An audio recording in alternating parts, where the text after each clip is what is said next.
reason. So we would now request Venkat. Venkat, are you ready? Yes, very much. Okay. Thank you. So I would like to now invite Professor Venkat Narayanan from IIT Kanpur to give his talk. And Venkat is going to speak to us on controlling collapse of cylindrical tubes subjected to axial impact through perforations. Venkat, over to you. Yes.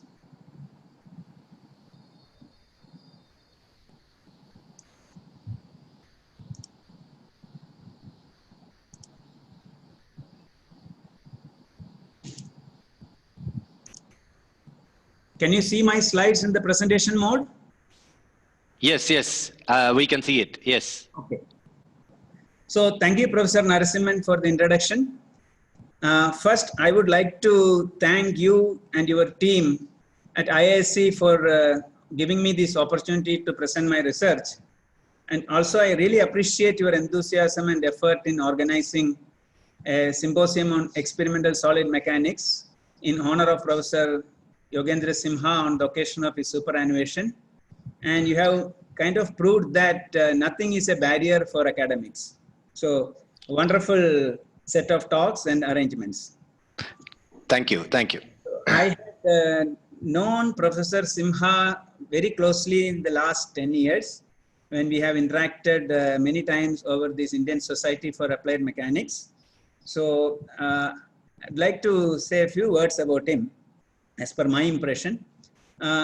I have always felt reassured and relaxed whenever I interact with him. He's a wonderful person, and I have a few acronyms for his name. His name is KRY Simha. K stands for knowledge. He is very knowledgeable.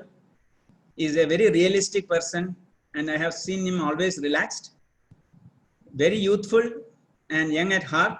I wish he stays like that. And by his own admission, he is spontaneous, very sharp, and soft-spoken. So I think I have put a good definition of his overall character. And I take this opportunity to wish him very healthy, happy, and exciting days ahead, and look forward to further interaction. Okay. So today I would like to talk on how to control collapse of cylindrical tubes subjected to axial impact through perforations. We had a lot of talks on fracture, and Professor Simha has co-authored a book on impact mechanics. So I thought something on impact will be more appropriate for this symposium. So let me start with some background information to impress you why we looked at this problem. So you all know that mitigation of impact and blast loads is very crucial to prevent loss of life and injuries to passengers in the case of automobiles and other mass transport systems. Also to prevent damage to sensitive equipment during their transport and even service, and also to protect strategic structures and assets. So in this context, it is widely accepted that a good impact mitigation system should absorb as much energy as possible without transmitting higher levels of load. Because if you transmit higher levels of load to the passenger or the equipments, it will cause high G levels and is going to lead to injuries or damage to the equipment. So circular and square tubes have been extensively studied and used for energy absorption by the mechanism of their axial collapse. Okay, so these tubes, when impacted axially, exhibit different collapse modes. So I'll just like to go over quickly what are these collapse modes. So what I'm showing here is the progressive mode of collapse or concertina mode of collapse, where concentric rings of buckles form one after the other when the cylinder is subjected to axial loading. Then you have the diamond mode of collapse, which is also a progressive mode in which diamond-like wrinkles form and then develop into this pattern shown here. The dynamic plastic mode is another mode, which is commonly encountered when you have low mass, high velocity impact. In this case, you have small wrinkles all over the length of the tube, and invariably one of these wrinkles will develop into a progressive or concertina mode of collapse. And lastly, you have the Euler mode, which is a global mode. So out of these four modes, this concertina mode is the desirable one for energy absorption because it involves a lot of plastic deformation and can absorb a lot of energy. So now the slide shows a tube impacted axially, and I'm also showing the load deformation trace along with it. They are not exactly synchronized. So if you ever find that my videos are stuck or something, please tell me so I can rewind them. Okay. I hope it is working out correctly. Yeah. Absolutely. Yeah. No issues at all. Please go ahead. So please go ahead. What we see here is the formation of three rings, and you have if you look at the force deformation response, you have a very high force at the formation of the first buckle ring, and the successive buckles form at a relatively lower load. So I would be referring to this as the initial peak load, the first peak, second peak, and third peak, so on. So this is characteristics of the concertina mode of buckle. So the load at which the first buckle forms is significantly higher, and this can lead to high G levels in the equipments or passenger compartment and is not desirable. So here I would like to explain a couple of parameters which are used for quantifying the performance of cylinders. One is energy efficiency, which is the actual energy absorbed, the area under this force deformation curve, divided by the maximum energy that can be absorbed, which is if you have this F max as flat, then F max times delta is the maximum energy. Then you have this load efficiency, which is a ratio of the mean load to the maximum load, and indicates the level of fluctuations what you have in the load deformation response. So the question is how to reduce this F max or the initial peak load without compromising the energy efficiency. So if you go through literature, you will see that buckling triggers are extensively used to reduce the load at which the first buckle forms. So these buckling triggers can be in the form of holes or notches or dents as given in this reference, or they can be grooves cut along the side walls, or an array of holes arranged along the length of the cylinders. Now the interesting thing here is all of these will reduce the peak load, but many times end up destabilizing the progressive mode of collapse, and that takes away the entire advantage of peak load reduction. So with this in background, our objectives were to understand the effect of circular perforations on the collapse load of stubby thin-walled cylinders, particularly the effect of hole size, number of holes, and their arrangement. Now, if you ask me why stubby cylinders, since we are interested only at the load at which the first buckle forms, the cylinder should have sufficient length to allow the formation of a single buckle. So we work with less material and less effort to make these cylinders. Also, in literature, you will see that such stubby thin-walled cylinders are used as core in sandwich construction, and this particular study looks at the effect of holes in reducing the collapse load. So once we understand the effect of holes, their size and arrangement, we wanted to go ahead and come up with the optimal number and arrangement of perforations for peak load reduction without destabilizing the progressive mode and also without compromising the energy efficiency. These are the overall objectives of the study. Now, we chose aluminum alloy 6061T6 for making these cylinders. The outer diameter and length of the cylinders are shown in this table, and the cylinders had a wall thickness of 0.5 mm. So these dimensions would give us a diameter to thickness ratio of 29, which is in the regime in which concertina mode of buckling is observed. So that's why this ratio was chosen. Now we considered several hole configurations. Some of them are shown here. Before I explain this, I would like to explain the nomenclature used. So the first number gives you the hole size in millimeter. The second number gives you the number of holes in a row. The first letter gives you the number of rows you have, single row or double or 2 rows. And the last letter will tell you whether the holes in the 2 rows are in aligned configuration or not aligned configuration. So coming to this figure, P is to denote a cylinder without any holes, that serves as the reference case. And 35S would indicate 5 holes of 3 mm diameter arranged in a single row. And here you have 2 rows. In the aligned case, the holes in the 2 rows are placed one on top of the other, whereas in the non-aligned case, they are kind of indexed. We consider 2 sets of hole configurations. In the set 1, the weight reduction was kept constant. So in the case of single row of holes, the weight reduction was 10%. And in the case of 2 rows of holes, the weight reduction was 20%.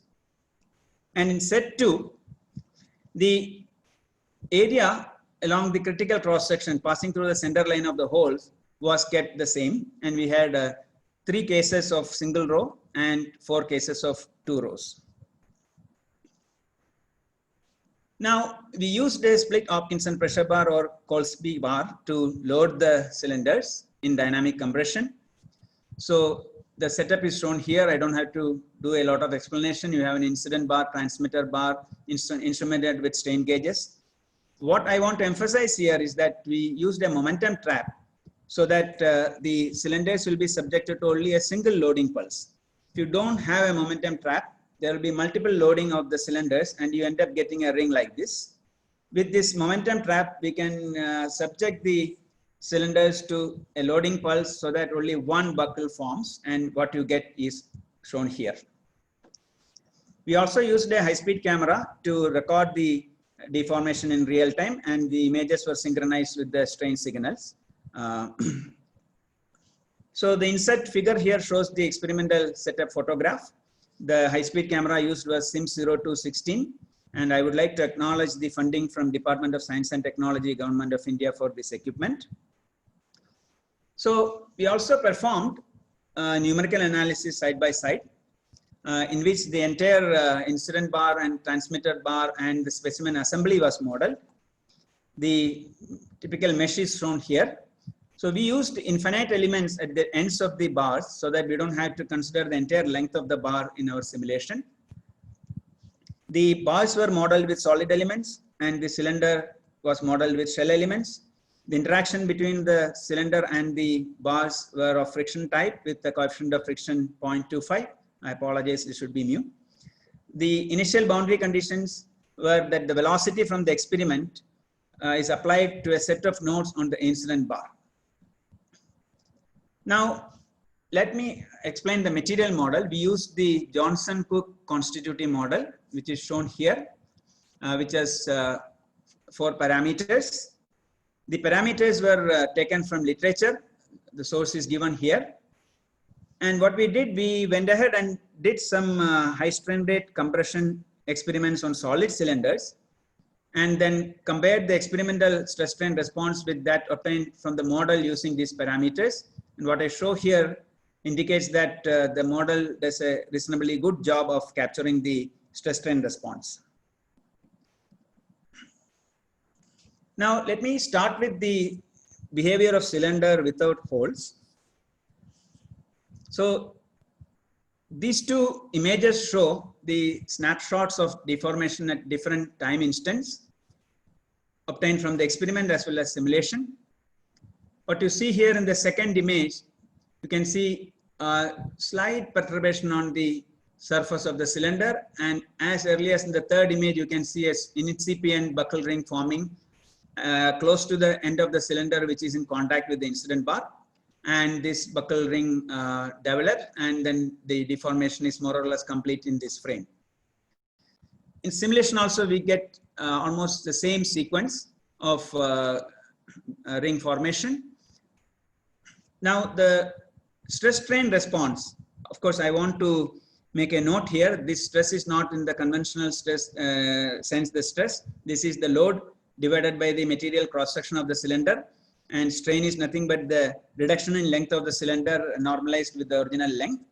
So if you look at the stress strain response, the stress increases and reaches about 350 megapascal, the maximum stress. That after that the ring starts to develop and there is a drop in the stress, and the length of the cylinder would have allowed formation of one more buckle partially. That is why the stress starts increasing after decreasing. We also compared the evolution of the diameter of the buckle ring obtained from simulation and experiment, as shown here. And the simulation does a reasonably good job of capturing the evolution of the diameter. You can see there are three regimes. In the first regime, the cylinder more or less compresses axially. Then once the ring starts forming, the ring diameter increases. And once the end of the cylinder becomes perpendicular to the axis of the cylinder, the unit load applied will become less, or the pressure will be less, and there is a slight decrease in the rate of growth of the ring. And once this buckle ring formation is complete, it will start fold backwards, and then the diameter again increases. So this gives us confidence that our finite element model and the material model can in fact capture the real behavior of the collapse. Now let me come to the collapse behavior of one hole configuration, that is 3-5S, having single row, two rows in the aligned and non-aligned arrangement. So this graphic shows the temporal sequence of collapse, both from experiment and simulation. For the case of 3-5S, single row of holes placed at mid length of the cylinder. So what we see here, now the buckle ring forms at the location where the holes are provided, or the holes in fact attract the buckle ring towards their location. This is seen both in the experiments and simulation. Now if you look at the stress strain response, you can see that the maximum stress is considerably lower, little less than 250 megapascals. After reaching the maximum stress, the stress continuously decreases in this case. So if you look at the two rows configuration, this graphic shows the formation of the buckle ring for the aligned arrangement and the non-aligned arrangement. In both cases, the buckle forms along the first row of holes, which is towards the incident bar side. And simulation also reproduces the same. Now, if you look at the stress strain response, in the case of aligned arrangement, the peak stress is little less than 250 megapascals, almost close to what we are seeing in the case of single row of holes. Interestingly, if you look at the non-aligned configuration, the peak stress is even lower. It's close to 200. That means the arrangement of holes has in fact an effect on reducing the peak load or peak stress. The percentage load reduction or stress reduction compared to a cylinder without holes is given here. Now I will come to performance parameters. So what I'm showing here is the peak load reduction as a function of hole diameter for set 1, where the weight reduction due to holes is maintained the same. So if we look at the case of 4 mm diameter holes, it's about 30%. As the diameter of holes decreases and their number increases, slightly the peak load reduction increases. It is same for both single row of holes and the two rows aligned configuration in the case of 3 mm diameter holes. However, when you have the non-aligned arrangement, the peak load reduction is more than 40%. When you come to 2 mm diameter holes, the arrangement does not have a significant effect. For all the three cases, you have about slightly above 40% load reduction. Now, if you look at the energy efficiency, for all hole configurations, the energy efficiency is higher than that for the cylinder without holes.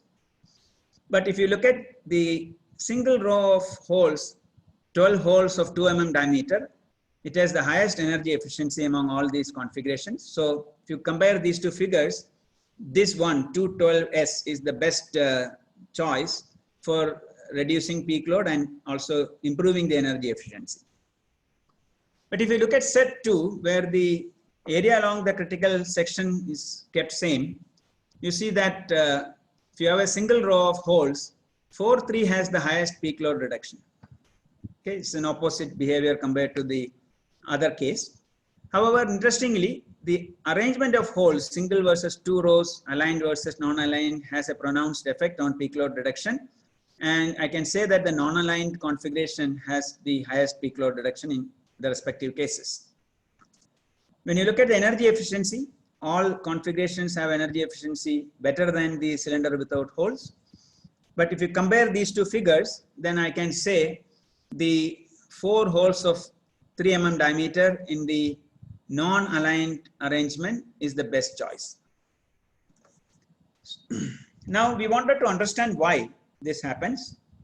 So the introduction of holes will lead to stress concentration around them and can facilitate local yielding at a lower load.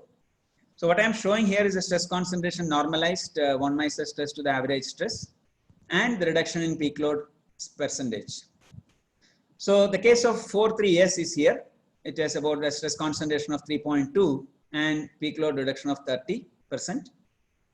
Now, if you look at 4 numbers of 3 mm diameter holes, you have the single row here.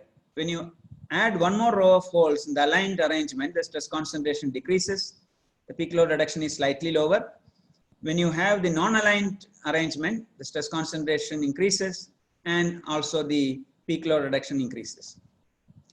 If you look at these 2-6, you see more or less a similar trend, except that in this case the stress concentration is less, but the peak load reduction is slightly higher. Again, the non-aligned configuration has higher stress concentration and higher peak load reduction. Now, 2 mm diameter holes, 12 numbers, irrespective of the arrangement, you have more or less the same stress concentration and peak load reduction. The last one, 3-5, shows a marked difference. These two configurations have same peak load reduction, but their stress concentration is vastly different. When you have the non-aligned configuration, you have a higher stress concentration and higher reduction in the peak load. So if you look at all this data, broadly you can say there is kind of a correlation between stress concentration and peak load reduction, but there are some outliers which needs to be further looked at. So we thought there is something beyond simple stress concentration which is having an effect, maybe the interaction between the stresses between the different holes. So what we did was we looked at the equivalent plastic strain for 2 configurations obtained from finite element analysis just before the peak stress is achieved. So what I'm showing here, contours of equivalent plastic strain for the 2 mm diameter 12 number of holes in the aligned configuration. You can see that the stress fields are kind of interacting in the same row between the holes. In the non-aligned configuration, pretty much you see the same type of interaction. Now, if you look at 3-5D aligned arrangement, the interaction is diagonal between the hole in this row to the hole in the other row, because I think this distance and this distance matters. If you look at the non-aligned arrangement, you can see very severe localization of plastic strain in a diagonal pattern between the holes in the adjacent rows. And this high level of plastic strain develops much earlier than the peak stress and starts decreasing the load even before the buckle formation is complete. So if you look at the animation or the deformation here, in the first case where it is aligned, you don't see there any significant deformation developing at the second row of holes till the buckle ring is formed completely. Whereas in the non-aligned arrangement, even before the buckle ring matures, you can see there is deformation along the diagonal direction between these 2 holes. So that is what we believe is the reason for the non-aligned arrangement giving a larger peak load reduction. Of course, it will depend on the circumferential spacing between the holes, the axial spacing between the holes, whether this effect would be predominant or not. That is why you get different levels of peak load reduction for different diameter holes. So the major observations from this part, the study, are larger number of smaller diameter holes were found to be more effective in peak load reduction and energy efficiency. The effectiveness of adding a second row of holes depends on the hole size, the number of holes, and in some cases their relative arrangement as well. So the interaction of the stresses around the holes in the two rows seems to have an added effect in certain cases in addition to the stress concentration. Now we observed that in some configurations, particularly the 212, cracks developed at the periphery of the holes, and this is not a good thing. So the question is, will the holes destabilize the progressive collapse or not? So that question is not answered from this part of the study, and this part was published in International Journal of Impact Engineering in 2016. By the way, Ravi Shankar, this work is based on the PhD thesis of Ravi Shankar, who is a postdoctoral research scholar in the Department of Material Science and Engineering at the University of North Texas. I should have mentioned it earlier. So then we went on to look at how the progressive collapse is affected. So in this case, we considered cylinders having three different wall thicknesses, 0.5, 0.75, and 1. All of them having the same outer diameter, but the length were different because we should allow the formation of at least 3 buckles to see the effect. So the row spacing, the spacing between the rows of holes was determined or they were placed at the natural buckle hinges calculated for a cylinder without holes. Abrahamis has provided this equation. So it depends on the wall thickness. So that is why the spacing is different for different wall thicknesses, and hence the overall length of the cylinders are also different. So all these cylinders had a diameter to thickness ratio in the regime where progressive collapse will be observed. And we use different impactor lengths, 200, 300, 600, so that we can accomplish 3 buckles. Now I'm showing here the 3 configurations what we considered.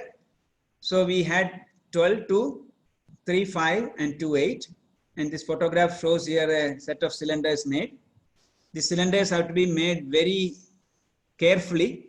If there is some ovality, it can affect the results.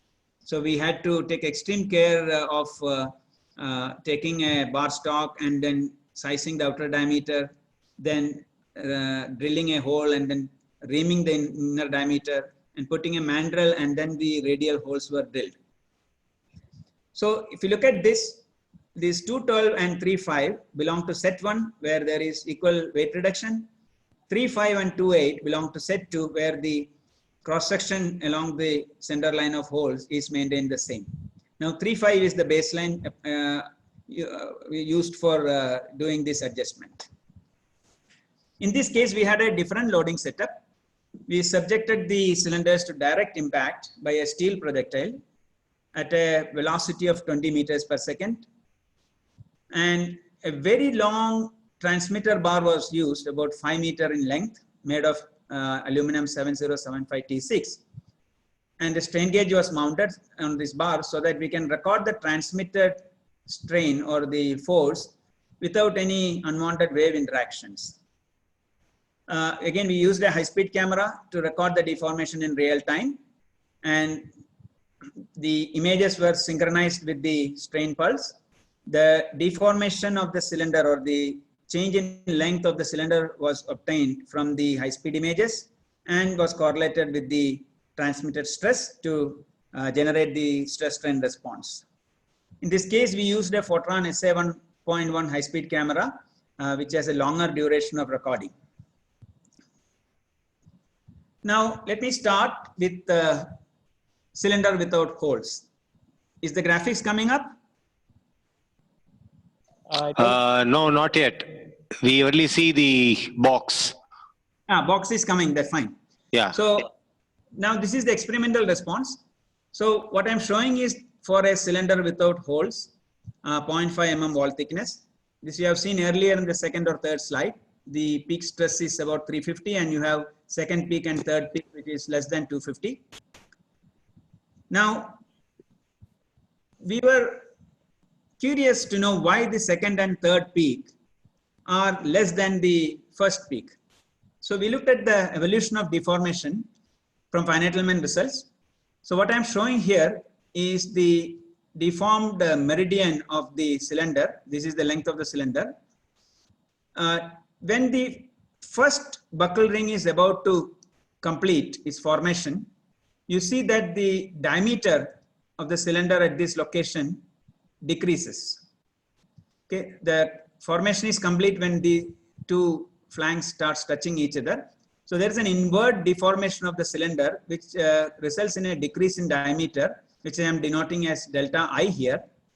So this inward deformation or reduction in diameter will act as an imperfection, and it will decrease the collapse load, because the collapse load is will scale with thickness power something. So that is the reason why the second and third buckle form at a lower stress. So once the second buckle forms, towards the end of the formation of the second buckle, the same thing will happen. You have an inward deformation, and then the third collapse load will be lower. Now, when you increase the wall thickness, you see that the peak stress or the first peak load is same, 350, but the second and third peaks are slightly or higher than what you have for a 0.5 mm thick cylinder. They have increased. The reason is very clear. It's a thicker cylinder, it has more flexural rigidity. So this reduction in diameter towards the completion of the first buckle ring is now less, and therefore the collapse loads are not much lower than the initial peak load. If you go to 1 mm thick cylinder, the three peaks are almost close, and again you see that this delta I is very small. So as wall thickness increases, this imperfection delta I decreases and results in the collapse load for subsequent collapses increases. Of course, this is not entirely our finding. Griesbeta has observed it in 1990 by slicing the cylinders and looking at their geometry. Now, if you look at cylinder with holes, I am again going to show the results for 3.5. What you see here is for a cylinder without holes and for a wall thickness of 0.75 mm. If you add one row of 3 mm diameter holes, 5 number, you see that the first peak is reduced to 250. This is what we saw in the earlier study also. But you see that the second peak is slightly increased. And the third peak also has increased slightly. Okay. So single row of holes reduces the first peak, but start increasing the second and third peak. If you add one more row of holes, then the second peak gets knocked down further, but the third peak increases slightly more. So reduction in the peak here is also not good, because it will affect the area under the curve and the energy absorbed. So if we provide 2 rows of holes having the same number of holes, the first peak is reduced obviously, second peak reduces further, the third peak increases, and we did not observe any effect of the aligned and non-aligned arrangement in these cases, because these holes are spaced sufficiently apart if you use the natural hinge locations. So there is no interaction of the stresses between the holes as we observed earlier. So holes help in reducing the peak load, but it's not it is kind of taking away. So we wanted to look at what happens to this delta I when you have holes. So what I'm showing here is the meridian, deformed meridian of cylinder 3.5S. So in this case, the meridian passes through a section between the two holes, and you see that there is an inward deformation of the shell. There is a reduction in diameter, delta I. But when I pass the section through the center of the holes, you see that there is a slight increase in the diameter of the cylinder. Delta I is now positive. So in effect, the holes disturb the axisymmetric nature of this reduction in diameter. So what we did is we looked at the variation of this delta I along the distance, along the circumference between the two holes as shown here, and normalized with the wall thickness. So I am showing this for 0.5 mm thick cylinder. So in the case of 3 mm holes 5 number, there is a significant variation of delta I. If you have 2 mm diameter holes 18 number, there is variation but considerably less. And when you have 12 number of holes, the variation is even reduced. Okay. So what we did, we calculated the distance averaged delta I by h and called it as delta I by h equivalent. And that is shown in this table for a cylinder of wall thickness 0.75 mm.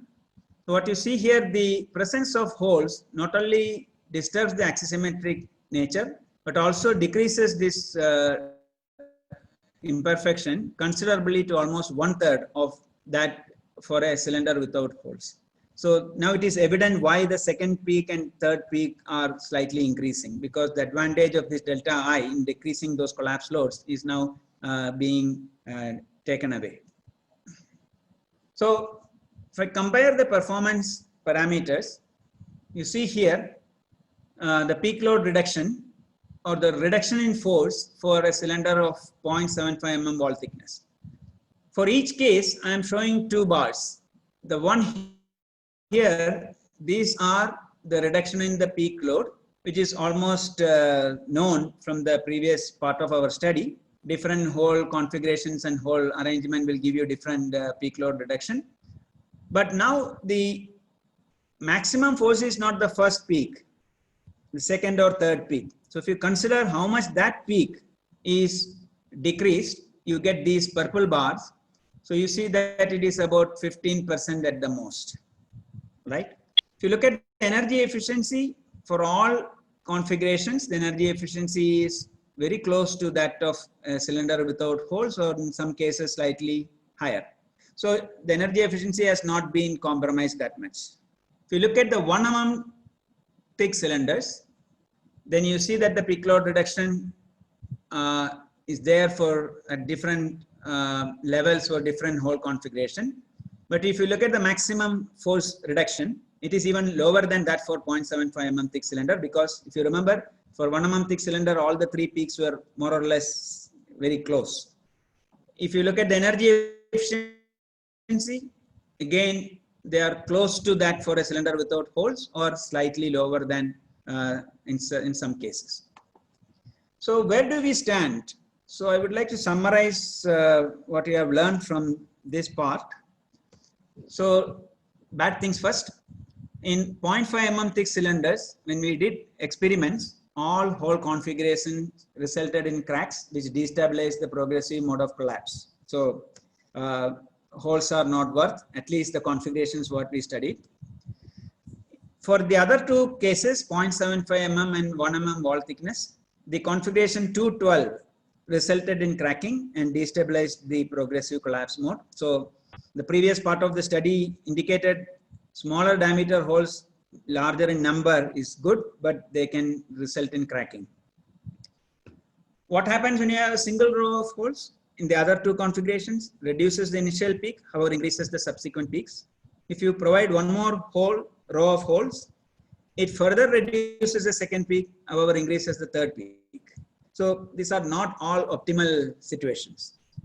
So the question is how to reduce the initial peak load and also equalize all the peaks. So if you can equalize all the peaks, that means your load efficiency is almost 1. Not 1, it will be higher compared to a cylinder without holes.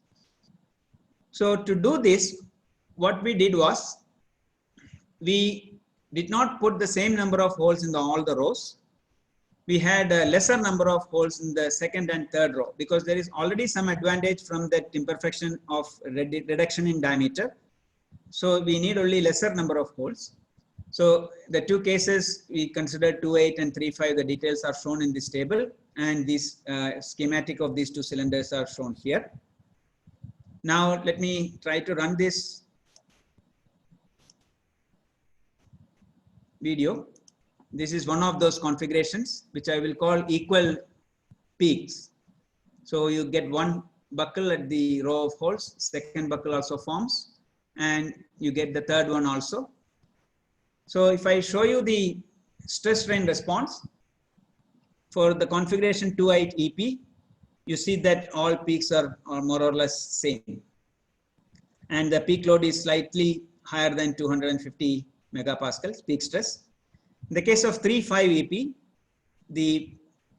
the peaks are about 250 megapascal and all of them are nearly the same. Simulation and experiment are more or less in agreement. So we ran these simulations and experiments side by side so that we can learn something from the simulation, carry it to the experiment, and then back and forth. So now I'm coming to my end of the talk. So if you look at the performance, what I'm showing here is the energy efficiency. The 2.8 and 3.5 case for 0.75 mm wall thickness cylinder, single row here, align configuration 2 rows here. If you look at the equal peaks, that is different number of holes in the second and third row, you have much higher energy efficiency compared to the other two, and it is higher than that for a cylinder without holes. Again, if you look at the cylinder with 1 mm wall thickness, you see the same effect. So by providing cleverly different number of holes in different rows, you can reduce the peaks load by up to 30% and equalize the peaks in the progressive collapse mode and also improve their energy efficiency. So we have kind of come up with some optimal configuration between these two. 3.5 has a small, slightly higher advantage because the peaks are lower than that for 2.8. So this was published in, again, International Journal of Impact Engineering in 2018. That brings me to the end of my talk. I would like to acknowledge all the funding agencies who have kept my research going, and all the graduate students and the lab staff for their support and effort. I thank you for your attention. Before I take on questions, I want to show this. Some photographs from our symposium at Kur a couple of years ago. And you can see Professor Narasimhan and Professor Simha, me and Professor Simha. And if Professor Simha is watching this, he knows why I am showing this tree. He can probably say that later. I once again wish Professor Simha very happy, healthy, and exciting days ahead. And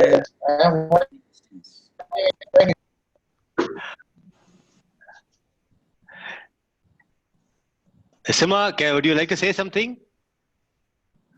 Hello? I'm enjoying it and I still feel like climbing more with you. Venkat. Yes, you challenged me to climb the tree, and you climbed it first. You can challenge. Thank you so That much. is how he pushes people to get into heights. Thank you, Venkat, for a very interesting, very thorough investigation, experimental, and modeling. Very interesting talk and very important practical problem. So let me first, one request I have before I open for questions. This figure, this photograph you have of myself and Sima, today I was searching it all over my computer. I couldn't get it. Can you please send it to me? I don't have that. Definitely. I have several of them. I will send them, them on the Google Drive. Please, yeah. Thank you. So let me open it up now for questions. We have one question by Yella Reddy. Yella, are you there? Would you like to ask your question? Yella Reddy? Hello? Yeah. Yes. Yella, is that Yella? Yeah. Please ask your question. Please ask your question to Professor Venkat Narayanan. Yeah. Professor Venkat Narayan. Yes. Have you compared these tests with quasi-static experiments? We did not. And have there been any intermediate test, velocity tests done?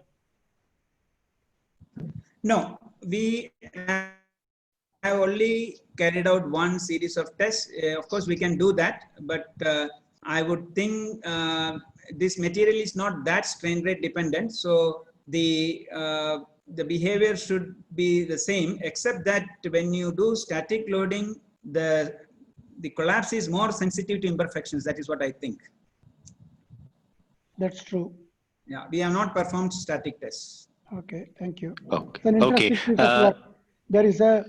There were some experimental work done by Professor Gupta and company at IIT Delhi several decades ago.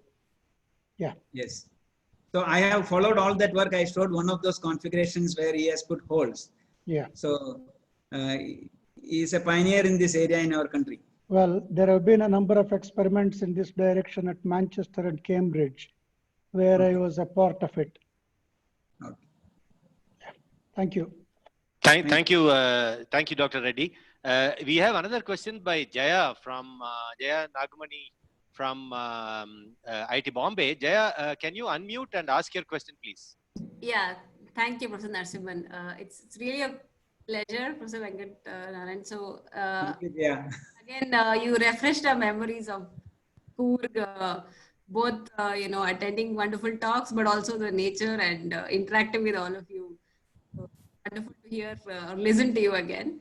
I had a question about the configurations that you came up with. Is there some critical way to predict what the radius and the spacings between the perforations would be, or we have to sort of, is it trial and error? We started with certain configurations.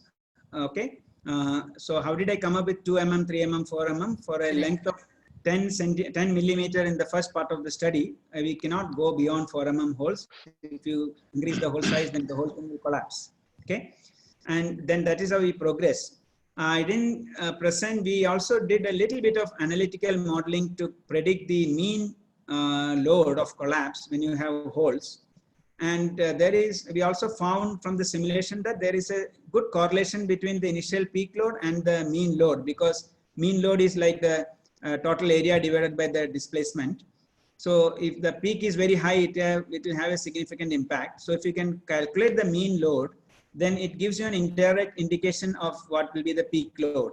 I did not present that because in this type of collapses, you cannot analytically predict the initial peak load. I have not seen any literature, but they use some overall energy approach and get the mean load of collapse. So that will give you some indication as to which type of holes can give you what type of result. Right. Thank you so much. Have you also explored other shapes of perforations? For example, if you go for an ellipse. Ellipse, I have not seen them in many studies. Square tubes are much more used than cylindrical. I see. Tube. But we started something, but by the time Ravi had enough to write his thesis and graduate, so we did not pursue it further. I see. Thank you so much. Thank you, Jaya. Thank you, Jaya, for your question. I see Arun Shukla still there in the participant list. Arun, would you like to ask a question for Venkat? Arun, are you there? Yes, I am here. Yeah. Yeah, no, I always enjoy Venkat's talks, and I think he does meticulous work. His lab is I've been to his lab so many times, So, and I don't have. I think these are interesting experiments, and as Professor Yella Reddy pointed out, that some work has been done in the past also, but I think Venkat has advanced that in his work here. So I don't have any specific question, but I'm just glad to see that there are researchers like Venkat in India who are keeping the field of experimental mechanics alive. There are not too many experimental mechanics people left in the country. So keep up the good work, Venkat. Now with Simha retiring, we are losing one of them. So Thanks, Arun, for your comments. Thank you very much. And Venkat, a very nice talk. I had just one quick question. This regarding the simulation. In order to trigger the plastic buckling, did you have to put some imperfection, or it is numerically generated? How do you get the bifurcation? When you have the holes, it is very easy. Okay.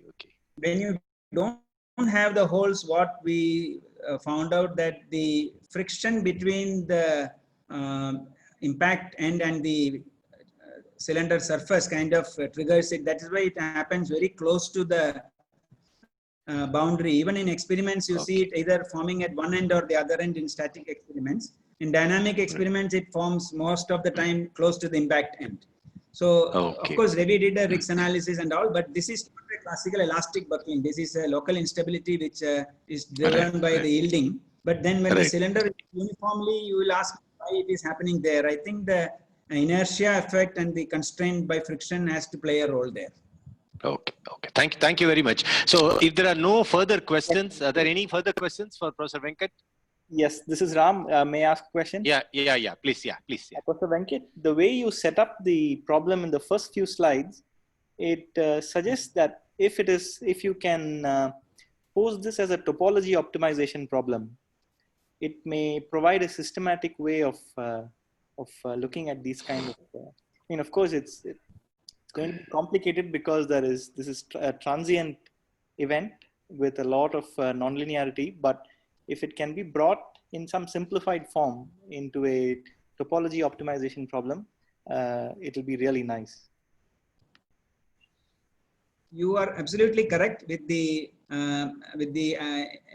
advent of additive manufacturing, you can go for lattice structures with all kinds of geometry and study that. There are some papers in that direction. We wanted to also try slots at angle and all, but then making these cylinders and these features is a real challenge.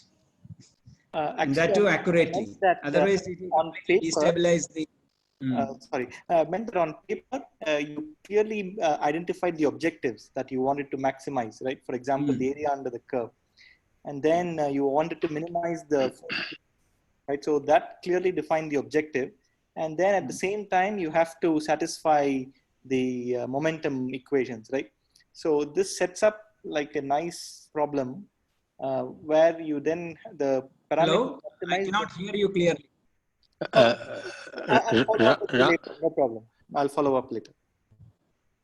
Hello, I just wanted to add, if the chairman permits me, Professor Narasimhan, can I add? Sure. Yeah, please go ahead. Yeah. It's a great pleasure hearing Professor Venkat Narayan. I also want to bring it to the attention of the listeners that Professor Venkat Narayan is going to be hosting the next conference in IIT Kanpur for the Society for Applied Mechanics. I request all the people who have been listening to him, particularly a very active Professor T.L.R. Reddy, to also join and contribute to that symposium. Thank you very much. Good night.